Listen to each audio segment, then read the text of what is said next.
मित्रांनो, तुम्हाला असं कधी वाटतंय का की तुमच्यामध्ये काहीतरी कमी आहे? लोक तुम्हाला कमीपणा दाखवतात आणि ते तुम्हाला खरंही वाटतं, तुम्ही तो मानून पण घेतात. मग थांबा, स्वामी समर्थांची ही कथा ऐकल्यावर ना तुम्ही स्वतःला कधीही कमी समजणार नाही. हा व्हिडिओ तुमच्यासाठी खूप महत्त्वाचा आहे. तर होतं असं की एक मुलगा आहे ना स्वामींच्या दर्शनासाठी त्यांच्या आश्रमात जातो आणि तिथे खूप रडत असतो. त्यावेळेस स्वामी त्याला बघतात आणि विचारतात, का रे बाबा, काय झालं रडायला? काय करतोय तू? का करतोय इतका? काय इतका उदास बसलाय, सांग मला. त्यावेळेस स्वामींना तो मुलगा सांगतो की स्वामी, मी खूप गरीब आहे, माझ्याकडे धन दौलत नाही, माझ्याकडे रूप नाही, माझ्याकडे बुद्धी नाही आणि लोक तर मला मान पण देत नाही. त्यावेळेस स्वामी हसतात आणि त्याला एक मोलाचा दगड देतात आणि बोलतात की जा, हा दगड घेऊन तू बाजारात जा आणि लोकांना याची किंमत विचार काय, पण हा दगड कोणाला विकायचा नाहीये, परत घेऊन ये माझ्याकडे. त्यावेळेस तो जातो बाजारामध्ये. सर्वात पहिले तर तो एका भाजी विक्रेत्याला भेटतो आणि बोलतो की दादा, तुम्ही मला याच्या बदल्यात काय द्याल? त्यावेळेस तो भाजीवाला म्हणतो की मी तुला याच्या बदल्यात एक कांदा देऊ शकतो. तिथून परत तो दगड घेतो आणि जातो पुढे सोनाराकडे. सोनाराला विचारतो की दादा, तुम्ही मला याच्या बदल्यात काय द्याल? त्यावेळेस सोनार त्याला बोलतो की मी तुला 1000 रुपये देऊ शकतो. तिथून परत तो घेतो दगड आणि जातो एका जुहारीकडे. तिथे ते हिरे घडवत असतात, त्यांना शेप देत असतात.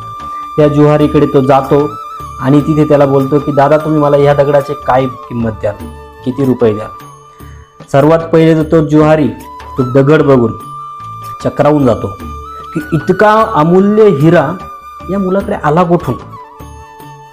त्यावेळेस तो जुहारी त्याला म्हणतो की बाबा बघ, माझी पूर्ण संपत्ती जरी विकली ना तरी मी या हिऱ्याची किंमत लावू शकणार नाही, इतका अमूल्य हिरा आहे हा. तिथून तो मुलगा सुद्धा चक्रावून जातो. तो दगड तिथून घेतो आणि परत स्वामींच्या आश्रमात येतो. झालेला सर्व प्रकार तो स्वामींना सांगतो. स्वामी त्यावर हसतात आणि त्याला सांगतात, बघ, असंच आहे तुझं पण, तुझं आयुष्य पण सेम आहे. तुझी किंमत लोक त्यांच्या अवकातीप्रमाणे ठरवणार आहे. कोण तुला कांदा देतंय, कोण तुला 1000 रुपये देतंय, कोण तर तुझी किंमतच करू शकणार नाही, इतका अमूल्य आहे. बरोबर आहे की नाही? याचाच अर्थ असा आहे की जोपर्यंत तू योग्य व्यक्तीपर्यंत पोहोचत नाही तोपर्यंत तुझी किंमत तुला कधीही कळणार नाही. तू प्रयत्न करत राहा. मी सदैव तुझ्या पाठीशी आहे. भिवू नकोस, मी तुझ्या पाठीशी आहे. ह्या गोष्टीमधून आपल्याला हे शिकायला भेटतं की स्वतःची किंमत ओळखा. दुसरे लोक ना तुमची किंमत त्यांच्या अवकातीप्रमाणेच करणार आहे. ते जर तुमची किंमत करत नसेल ना, त्यांना जर तुमची काय किंमत आहे, तुमची काय व्हॅल्यू आहे जर समजत नसेल ना, तर ती चूक तुमची नाही आहे, त्यांची आहे. आणि योग्य माणसांची सोबत म्हणजे काय, स्वतःला अशा लोकांमध्ये ठेवा जे लोक तुमची किंमत ओळखतात. आणि स्वामी सांगतात की स्वतःवर प्रेम करा. मी प्रत्येकाला आगळा वेगळा बनवला आहे, प्रत्येकामध्ये एक वेगळी क्वालिटी टाकली आहे. स्वतःला कचरा समजून माझा अपमान करू नका. आणि म्हणूनच सांगतो मित्रांनो, स्वतःला कमी समजणं ना बंद करा. स्वतःची एक व्हॅल्यू ओळखा. स्वतःला कुठे न्यायचंय, कुठपर्यंत न्यायचं नाही हे बघा.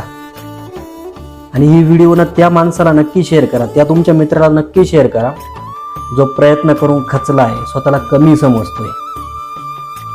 आणि कमेंटमध्ये स्वामी समर्थ लिहायला विसरू नका. श्री स्वामी समर्थ.